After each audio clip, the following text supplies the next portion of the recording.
Bonjour et bienvenue dans cette vidéo dédiée au chapitre numéro 7 et qui s'intitule « Structure des espèces chimiques organiques ». Dans ce chapitre, nous allons dans un premier temps définir ce que c'est que la chimie organique. Enfin, nous apprendrons comment décrire des molécules organiques. Ça nous permettra de voir les différentes formules de représentation. Ensuite, nous aborderons la notion de groupe caractéristique et de famille fonctionnelle. Et après, nous apprendrons à nommer les molécules organiques, ce sera la partie nomenclature. Enfin, dans un dernier temps, nous apprendrons ce qu'est la spectroscopie infrarouge, le principe de fonctionnement et à quoi ça sert. Mais tout d'abord, qu'est-ce que c'est qu'une molécule organique ? La toute première fois où le terme de chimie organique a été utilisé, c'est en 1807 par le Suédois Jacob Berzelius. Il a défini en fait comme composés organiques toutes les espèces chimiques qui étaient issues d'un matériau d'origine vivante, que ce soit du monde végétal ou animal. La chimie organique s'est beaucoup développée grâce à d'autres chimistes, notamment un certain Friedrich Wöhler, qui a réussi, par le plus grand des hasards, à fabriquer la première substance organique de manière synthétique, à savoir l'urée. Et à partir du moment où on était capable d'obtenir des composés synthétiques organiques, une nouvelle définition s'est alors avérée nécessaire. La chimie organique, qui était autrefois la chimie des molécules extraites du monde du vivant, devient la chimie des molécules contenant essentiellement du carbone et de l'hydrogène. Alors une molécule organique peut contenir d'autres éléments chimiques, notamment l'oxygène, mais aussi par exemple l'azote, ou alors le soufre, le phosphore, le chlore. Mais les éléments les plus abondants resteront le carbone et l'hydrogène. Alors si on s'appuie sur cette définition de la molécule organique, eh bien l'eau, H2O, n'est pas une molécule organique. Alors comme partout il y a des exceptions, eh bien ici les exceptions concerneront le monoxyde de carbone, le dioxyde de carbone, qui bien que contenant du carbone, et de l'oxygène qui est un autre élément possible dans les molécules organiques, eh bien ils ne feront pas partie des molécules organiques parce qu'ils ne contiennent pas d'hydrogène. On les fera appartenir à la famille des molécules de type minéral. Alors nous allons désormais voir comment décrire les molécules organiques.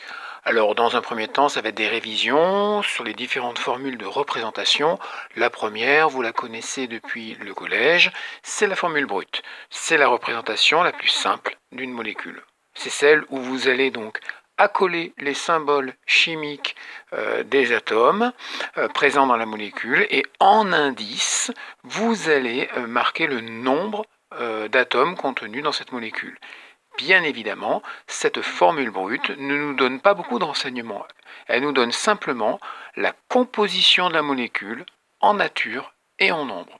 Prenons l'exemple de la molécule d'éthanol, C2H6O. Ce que je sais concernant l'éthanol grâce à cette formule brute, c'est que la molécule d'éthanol contient 2 atomes de carbone, 6 atomes d'hydrogène et 1 atome d'oxygène. Si maintenant je veux avoir plus d'informations sur la façon dont sont rangés, organisés les atomes au sein de la molécule, je vais devoir utiliser une autre formule de représentation. Cette autre formule, vous la connaissez aussi, c'est la formule développée. Elle fait apparaître dans un même plan tous les atomes et toutes les liaisons covalentes. La liaison covalente ici va être représentée par un trait, un tiret. Pour simplifier l'écriture, on va éviter d'écrire les liaisons covalentes faisant intervenir les atomes d'hydrogène. Pourquoi ? Tout simplement parce que l'on sait que comme l'hydrogène n'a qu'un électron sur sa couche externe, il ne va pouvoir, pour se stabiliser, réaliser qu'une liaison covalente simple. Donc comme il n'y a pas d'autre choix possible, ça ne sert à rien de faire apparaître ces liaisons covalentes. Donc on va simplement préciser le nombre d'atomes d'hydrogène avec l'indice. Alors maintenant que nous avons réalisé ces petites révisions concernant la façon de représenter les molécules, on va aborder la notion de groupe caractéristique. Alors un groupe caractéristique, c'est un assemblage particulier d'atomes qui va donner à la molécule des propriétés chimiques particulières. On parlera aussi de fonctions particulières. Au programme de cette année, 3 groupes caractéristiques sont à connaître. Tout d'abord le groupe carbonyle, constitué d'une association de carbone et d'oxygène liés entre eux par une liaison double. le groupe hydroxy, qui est une association d'oxygène et d'hydrogène liés entre eux par une liaison simple, et le groupe carboxy, qui est un groupement COOH, donc qui contient un carbone lié à un oxygène par liaison double, et ce même carbone lié à un groupement OH. Le groupe carbonyle peut apparaître dans deux familles différentes en fonction de ce à quoi est lié le carbone du groupe carbonyle. Si le carbone est lié à deux autres carbones, il appartient à la famille des cétones. Si le carbone est lié à un hydrogène, eh bien, il appartient à la famille des aldéhydes. Pour le groupe hydroxy, il n'y a pas de choix. Ce sont des molécules qui appartiennent à la famille des alcools. Après, on verra qu'il y a différentes classes d'alcools en fonction de la position de ce groupement OH au sein de la molécule. Si le carbone fonctionnel, c'est-à-dire celui qui est lié à l'oxygène, est lié à un seul carbone, on parlera d'alcool primaire. Si le carbone lié au groupement OH est lié à deux autres carbones, on parlera d'alcool secondaire. Et si enfin le carbone lié à la fonction OH est lié à trois autres carbones, cette fois-ci on parlera d'alcool tertiaire. Concernant le groupe carboxy, toutes les molécules qui contiennent ce groupe appartiennent à la famille des acides carboxyliques. Alors, nous allons maintenant apprendre à nommer une molécule organique. La chimie organique, on a vu, c'était la chimie du carbone et de l'hydrogène. Les molécules organiques qui sont justement uniquement constituées de carbone et d'hydrogène, on leur donne un nom particulier, on les appelle des hydrocarbures. Hydro pour hydrogène, carbure pour carbone, je pense que vous aurez compris. Alors, un hydrocarbure ne contenant que des atomes de carbone liés entre eux par des liaisons simples, on va dire que c'est un hydrocarbure saturé.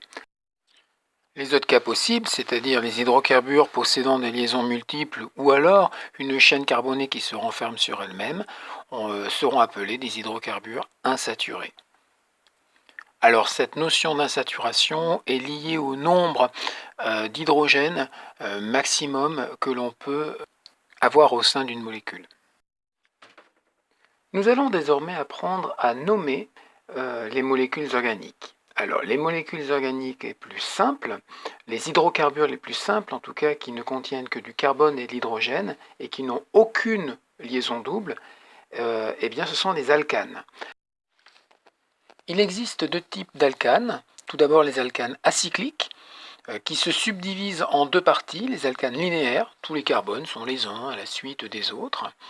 Et les alcanes ramifiés, où là, il peut y avoir des groupements qui se greffent sur le squelette de la chaîne principale. Ces groupements, qui sont des groupements alkyles, sont constitués de carbone et d'hydrogène eux aussi. La formule brute des alcanes est toujours la même, CnH2n plus 2. Ça se voit très bien avec les alcanes linéaires. Si j'aligne tous les carbones les uns à la suite des autres et que je fais une formule développée, je verrai que je pourrais mettre un hydrogène au-dessus des carbones, un en dessous, et sur les deux carbones latéraux, je vais pouvoir ajouter un hydrogène aussi en latéral. C'est pour ça qu'aux extrémités des alcanes linéaires, on a des groupements CH3 et au centre, des groupements CH2. Et donc si je fais le bilan, ça fait bien CnH2n plus 2. L'autre famille d'alcanes, c'est les alcanes cycliques. Ces alcanes cycliques, eux, la chaîne carbonée se referme sur elle-même. Ça fait perdre ces deux hydrogènes qui sont en extrémité de la chaîne. Résultat, la formule brute des alcanes cycliques est simplement CnH2n. Il n'y a pas le plus 2 cette fois-ci. Passons désormais à la nomenclature. On va commencer par les alcanes linéaires, c'est les plus simples. Ce qu'il faut savoir, c'est que les alcanes vont tous avoir un nom qui se termine en -ane. Et vous allez avoir un radical, donc la base du nom, qui va dépendre du nombre de carbone. Les quatre premiers sont atypiques, il faudra bien les apprendre par cœur. Après, c'est plus facile à retenir puisque les nombres correspondent aux nombres grecs. Donc, commençons. 1 carbone, méthane. 2 carbones, éthane. 3 carbones, propane. 4 carbones, butane. 5 carbones, pentane. Comme en mathématiques, on appelle pentagone une figure de 5 côtés. 6 carbones, hexane, Comme en mathématiques, on appelle un hexagone une figure de 6 côtés. 7 carbone heptane, 8 carbone octane, 9 carbone nonane, 10 carbone décane. Après, c'est un peu plus compliqué. C'est 1 décane pour 11 carbone, 2 décane pour 12 carbone, etc., etc. Mais on n'ira pas jusque-là, ne soyez pas inquiets. Dans le cas des alcanes dits ramifiés, le nom il va être constitué en deux parties. On mettra au début le nom des ramifications, en précisant bien le numéro du carbone sur lequel est attachée cette ramification. Et attention, euh, tous les numéros sur lesquels sont attachées des ramifications devront être marqués. Même si sur ce même carbone, par exemple, il y a plusieurs ramifications, eh bien ce numéro il apparaîtra plusieurs fois. On le verra dans les exemples. Une fois listés tous les noms des ramifications, eh bien on va maintenant mettre le nom de l'alcane linéaire qui va correspondre finalement à celui de la chaîne carbonée la plus longue. Si la chaîne carbonée la plus longue a 5 carbones, eh bien ce sera une base de pentane. Concernant le nom des ramifications, il faut s'appuyer sur le nom des alcanes. Donc on va reprendre le nom de l'alcane, on va enlever la terminaison -ane et on va la remplacer par la terminaison -il. Mais la façon de compter le radical sera le même. Il va lui aussi dépendre du nombre de carbone. Si j'ai une ramification avec un seul carbone, ça va être le groupement méthyle. Une ramification avec 2 carbones, le groupement éthyle. 3 carbones, propyle. Et puis ensuite, ça sera éthyle, etc., etc. Le radical est le même que pour l'alcane. Et si, par exemple, il y a plusieurs groupes méthyl qui apparaissent, eh bien, je vais rajouter devant le nom de ce groupe alkyle le préfixe correspondant. Si j'ai deux groupes méthyl, deux groupements méthyl, eh bien, je vais dire du diméthyle. Si j'ai trois groupements méthyl, je vais dire triméthyle, etc. Alors par contre, ça ne veut pas dire que ces groupements méthyl sont tous sur le même carbone. Donc il faudra précéder la mention diméthyle, triméthyle, tétraméthyle, etc. du numéro des carbones sur lesquels sont attachés ces groupements. Alors, les règles de base de la nomenclature des alcanes ramifiés. La première chose à faire, c'est chercher la chaîne carbonée la plus longue. C'est celle qui contient le plus de carbone possible. Une fois cette chaîne trouvée, on la numérote. J'ai deux sens de numérotation. Je n'en ai bien sûr qu'un seul valable. Pour savoir lequel est valable, je vais donc regarder les carbones sur lesquels se trouvent des ramifications. Je regarde les indices de ces carbones, je fais la somme de ces indices, et la bonne numérotation, c'est celle qui me donne la somme des indices la plus faible. Quand j'ai plusieurs groupes ramifiés, eh bien je vais devoir les classer par ordre alphabétique, sans tenir compte des préfixes multiplicatifs. Si je prends par exemple le cas où j'ai deux groupements méthyl, ça devient du diméthyle. Eh bien diméthyle ne va pas se positionner dans le nom final avant éthyle, même si la lettre D dans l'alphabet est avant la lettre E. Je ne tiens pas compte des préfixes multiplicatifs. Bien sûr, je n'oublierai pas de rajouter devant le nom des ramifications le numéro de l'indice du carbone qui porte cette ramification. Et un carbone peut porter plusieurs ramifications, comme un même type de ramification peut être sur plusieurs carbones différents. Je vous propose maintenant un petit exercice. Alors je vous donne 4 alcanes ramifiés. Je vous conseille de mettre sur pause et d'essayer de vous entraîner à nommer ces alcanes avant de regarder la correction bien sûr. Voilà la correction. Nous allons commencer par la molécule en haut à gauche. La chaîne carbonée la plus longue possède 6 carbones, donc notre molécule est une molécule de type hexane. Vous avez une ramification de type méthyle sur l'un des carbones. Le numéro de l'indice correspondant, eh bien, je vais le trouver en numérotant correctement ma chaîne carbonée, de manière à ce que cet indice soit le plus faible possible. Pour faire cela, il faut que je numérote de droite à gauche. Comme ça, l'indice, c'est le numéro 2. Et la molécule devient du 2-méthylhexane. hexane. Regardons désormais la molécule qui est située à sa droite. La chaîne carbonée la plus longue est aussi de 6 carbones, donc c'est encore une molécule de type hexane. J'ai cette fois-ci 2 ramifications de type méthyle, donc mon préfixe sera du diméthyle. Il me faut trouver les indices. Là encore, comme précédemment, la somme la plus basse des indices sera obtenue si je numérote de droite à gauche. Le bilan final de cette molécule, c'est donc le 2,3-diméthylhexane. Troisième molécule, celle située en bas à gauche. Là encore, la chaîne carbonée la plus longue est une chaîne à 6 carbones. Je suis toujours dans une molécule de type hexane.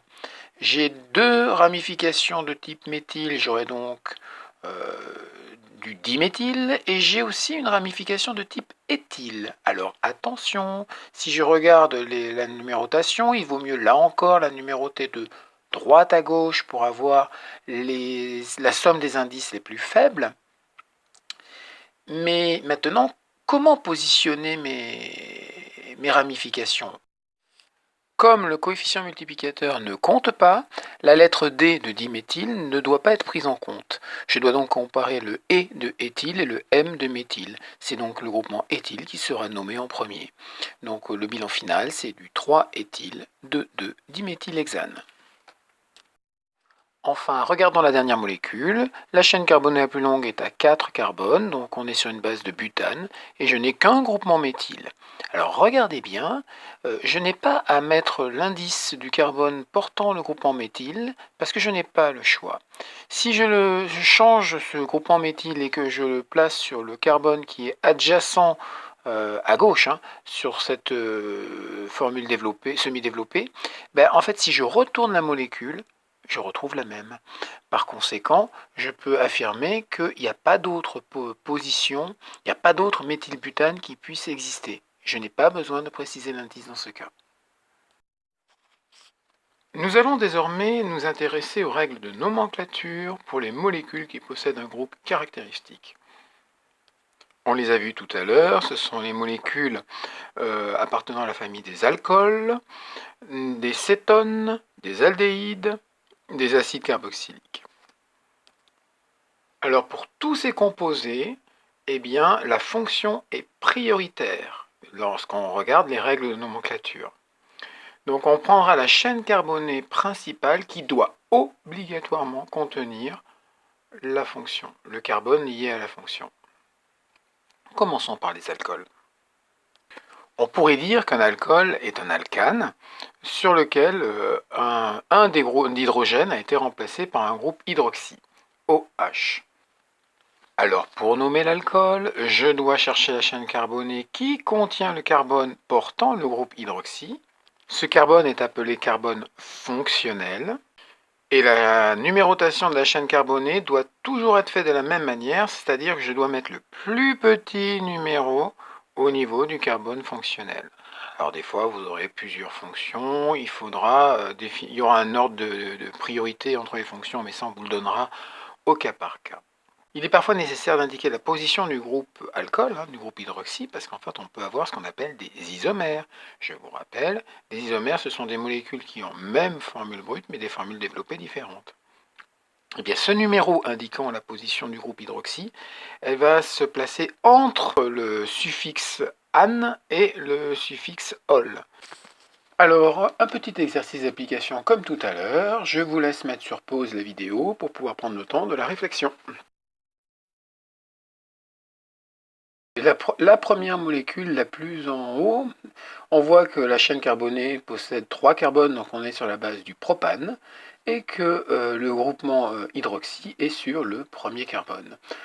Donc on va parler de propane 1-ol. Alors pourquoi est-on obligé de préciser le 1? Regardez la troisième molécule, c'est la même. C'est la même formule brute, on est bien d'accord. Par contre, le groupement OH est sur le deuxième carbone. Donc cette fois-ci, dans la troisième molécule, on parlera de propane 2-ol. Vous voyez donc l'importance de préciser la position du groupement alcool. Nous avons donc affaire à 2 isomères. Revenons à la deuxième molécule. La deuxième molécule Donc la chaîne carbonée la plus longue est une chaîne à 4 carbones. On est donc sur une base de butane. La numérotation doit être telle que le carbone fonctionnel doit avoir le numéro le plus petit. Donc ici, le carbone fonctionnel, donc c'est le numéro 1. Donc le groupement méthyle, je n'ai pas le choix, il sera sur le carbone numéro 3. On parlera donc du 3-méthyle butane 1-ol. Prenons maintenant la dernière molécule.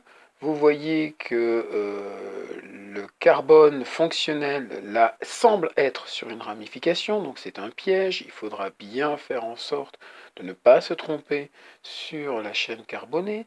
Je rappelle, la chaîne carbonée doit contenir le carbone fonctionnel. Donc ici, j'ai donc une chaîne carbonée à 4 carbones et non pas 5 comme on pourrait le croire. Donc on est sur une base de butane. Et donc la numérotation doit faire en sorte que le carbone fonctionnel est le numéro le plus petit. Donc je commence par le carbone du haut. Et donc le groupement éthyle, le groupement CH3CH2 est greffé sur le carbone numéro 2. Ce sera le 2-éthylbutane 1-ol. Alors intéressons-nous maintenant aux aldéhydes. Vous savez donc les molécules contenant le groupe fonctionnel COOH. Pour nommer ces aldéhydes, je prends le nom de l'alcane et je vais simplement remplacer le E final par al. On va donc avoir un alcanal, si vous voulez. Il ne sera pas nécessaire de préciser le numéro de la fonction, puisqu'en fait, c'est forcément en bout de chaîne que se situera le groupement aldéhyde. Donc ce sera forcément le carbone du groupement aldéhyde qui portera le numéro 1. Je vous propose maintenant un petit exercice. Comme tout à l'heure, mettez sur pause.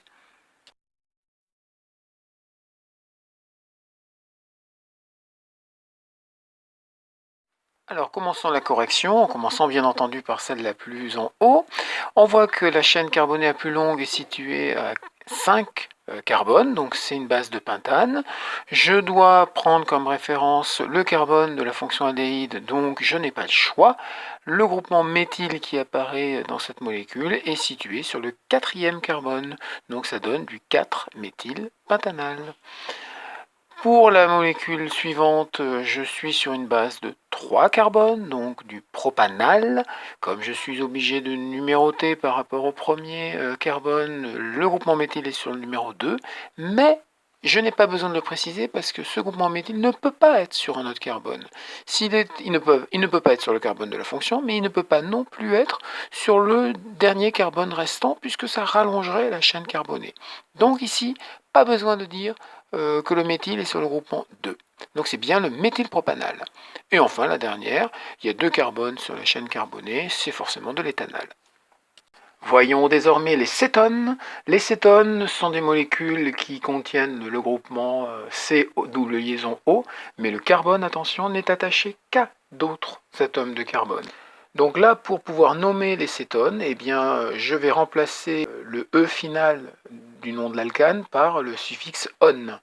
Voici des exercices d'application, là encore, mettez sur pause avant de pouvoir bénéficier de la correction.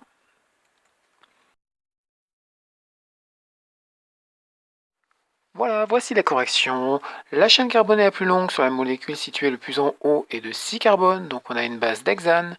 Je dois numéroter les indices de manière à ce que la fonction soit sur le numéro le plus petit, donc je dois numéroter de droite à gauche.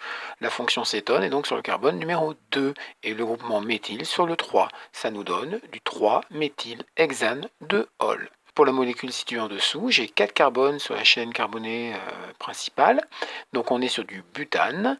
Je dois numéroter cette fois-ci de gauche à droite pour avoir le plus petit indice sur la fonction cétone. Moralité, le groupement méthyle est sur le numéro 3. Ça nous donne du 3-méthylbutane 2-on. Nous allons aborder maintenant le dernier cas, le cas des acides carboxyliques. Le groupement fonctionnel, cette fois-ci, c'est le groupement COOH avec une double liaison CO et un groupement OH sur le même carbone. Alors, toutes les molécules possédant ce groupement sont des acides et on les appelle donc forcément acides quelque chose. Alors, le quelque chose va s'appuyer sur le nom de l'alcane. En fait, on va dire que c'est un acide alcanoïque, en fait, si vous voulez. Vous allez donc faire quelques petits exercices d'application. Vous avez 4 cas qui vous sont proposés. Mettez sur pause et on corrige derrière. Voilà, passons à la correction. La molécule située le plus en haut a une chaîne carbonée de 5 carbones. Bien sûr, c'est la chaîne qui inclut la fonction acide carboxylique. Je suis obligé de numéroter à partir de la fonction acide, donc le groupement méthyle est sur le numéro 4. Ça donne de l'acide 4-méthylpentanoïque. La molécule qui est en dessous est elle aussi un acide pentanoïque, puisqu'il y a 5 carbones sur la chaîne principale contenant la fonction acide carboxylique. Et j'ai deux groupements méthyl, un situé sur le carbone numéro 3 et l'autre situé sur le carbone numéro 4. Ça donne l'acide 3,4-diméthylpentanoïque. L'avant-dernière molécule a une chaîne carbonée incluant la fonction acide de 4 carbones. On est donc sur un acide butanoïque. Et les groupements méthyl sont situés sur le carbone numéro 3. Et j'en ai deux. Ça donne donc de l'acide 3,3-diméthylbutanoïque. Il est important de bien préciser 3,3 puisque regardez la molécule suivante. Il y a là aussi de l'acide butanoïque, 4 carbones sur la chaîne principale. Et vous avez là encore deux groupements méthyl, mais ils ne sont pas situés sur les mêmes carbones. Il y en a un sur le carbone numéro 2 et un sur le carbone numéro 3. Donc c'est bien l'acide 2,3-diméthylbutanoïque. C'est uniquement la position des groupements méthyl qui varie entre les deux dernières molécules. Alors, nous allons aborder maintenant la dernière partie consacrée à la spectroscopie infrarouge. Alors, qu'est-ce que c'est que la spectroscopie infrarouge? C'est une technique d'analyse d'échantillons et d'identification d'espèces chimiques, et j'en avais parlé lors du chapitre sur la synthèse comme étant une des techniques permettant de valider que l'on avait bien fabriqué le produit désiré. Pourquoi parle-t-on d'infrarouge? Parce qu'on va utiliser des radiations qui appartiennent au domaine de l'infrarouge, c'est-à-dire qui ont des longueurs d'onde supérieures à 800 nanomètres. Alors concrètement, qu'est-ce qui se passe? Eh bien, lorsque une radiation infrarouge va traverser un échantillon qui contient certaines molécules, eh bien, certaines liaisons entre atomes vont se mettre à vibrer davantage, rentrer en résonance et absorber de l'énergie. Alors concrètement, ce qui va se passer, c'est que l'intensité lumineuse de la radiation, une fois qu'elle aura traversé l'échantillon, va être plus faible que lorsqu'elle y est entrée. Donc en évaluant le rapport entre l'intensité transmise avec celui de l'intensité incidente, on va pouvoir définir une grandeur qu'on appelle la transmittance. Transmittance qui sera exprimée en pourcentage. Un spectre infrarouge, ça va être un graphique qui va représenter cette transmittance T en fonction d'une grandeur qu'on appelle le nombre d'ondes et qui en fait concrètement correspond à l'inverse de la longueur d'onde. Et cette grandeur est exprimée en centimètres-1. Alors si vous regardez bien les graphiques, vous pourrez constater que l'orientation de l'axe des abscisses, qui correspond au nombre d'ondes, est orientée de droite à gauche, donc dans le sens inverse de celui habituel. Alors comment analyser un tel spectre? On peut regarder, quand on observe ces spectres, qu'il y a des creux. Et ces creux, généralement, on les appelle des bandes. Eh bien, chaque groupe d'atomes, chaque liaison, va donner lieu à des bandes caractéristiques qui lui sont propres. En fait, on possède des abacs, on sait où se trouvent les bandes pour une longueur d'onde donnée, pour certains types de liaisons, donc on n'a plus qu'à comparer les bandes finalement observées sur votre spectre par rapport aux données que l'on connaît, et on va pouvoir dire, voilà, telle molécule possède tel ou tel groupe caractéristique. Alors concrètement, on peut constater que toutes les molécules appartenant à la famille des alcools vont avoir la même bande d'absorption située vers des nombres d'ondes assez élevés, caractéristiques de la liaison OH. De la même manière, les aldéhydes et les cétones possèdent tous les deux un groupement CO avec une liaison double. Donc ce groupement CO liaison double apparaîtra comme même pic d'absorption au même endroit. Et il y aura aussi, uniquement pour les aldéhydes, un pic supplémentaire correspondant à une liaison CH. Ce pic, on ne trouvera pas au niveau des cétones. Pour les acides carboxyliques, en fait, on retrouvera ce même pic d'absorption correspondant à la liaison double CO, et on aura en plus l'absorption correspondant à la liaison OH. Enfin, ce qu'il faut savoir, c'est qu'en fonction de l'environnement, ces absorptions ne sont pas forcément toujours situées exactement au même endroit.